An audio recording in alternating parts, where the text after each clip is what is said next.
In this video, we are going to discuss the Linux kernel, which is the core of Red Hat Enterprise Linux. Understanding the basics of the Linux kernel is the key to understanding how Linux works as a whole.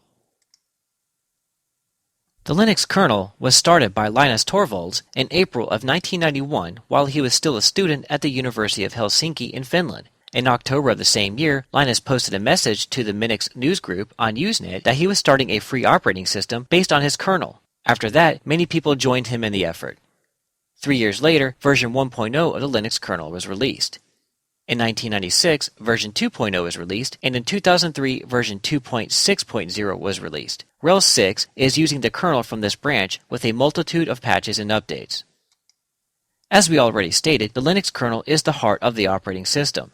Since the kernel is the heart of the operating system, it is responsible for these tasks.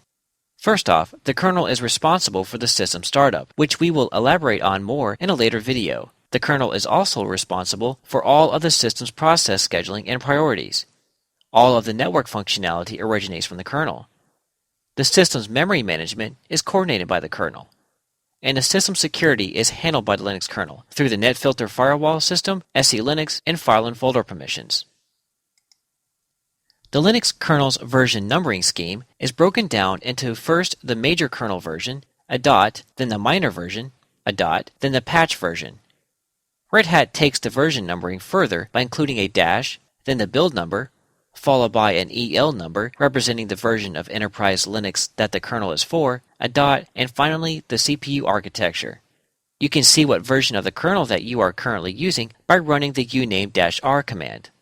Also, remember that when you go to update your system's kernel that you install a new one and not upgrade it, as an upgrade will overwrite your currently installed kernel. We discussed this issue in more depth in our video about updating the system kernel. The Linux kernel is a monolithic kernel. What that means is that the operating system is running in the kernel space.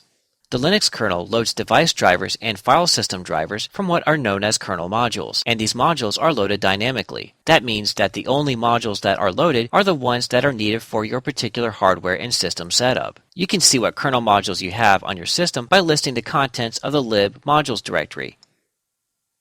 All of the kernels that you have installed on your system are going to be located in the /boot directory. The kernel names begin with VM-linux since the kernels are contained in a compressed image file that gets decompressed during the system boot process. When the system boots up, the kernel creates the /proc, /sys, and /dev directories. The /proc directory is where you will find the running system processes and any kernel parameters that you can modify.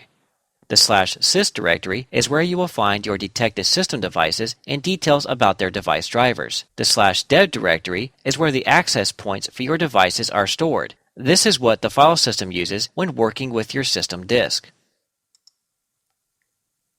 In the following videos, we will take a look at some of the tools that we can use for working with the Linux kernel.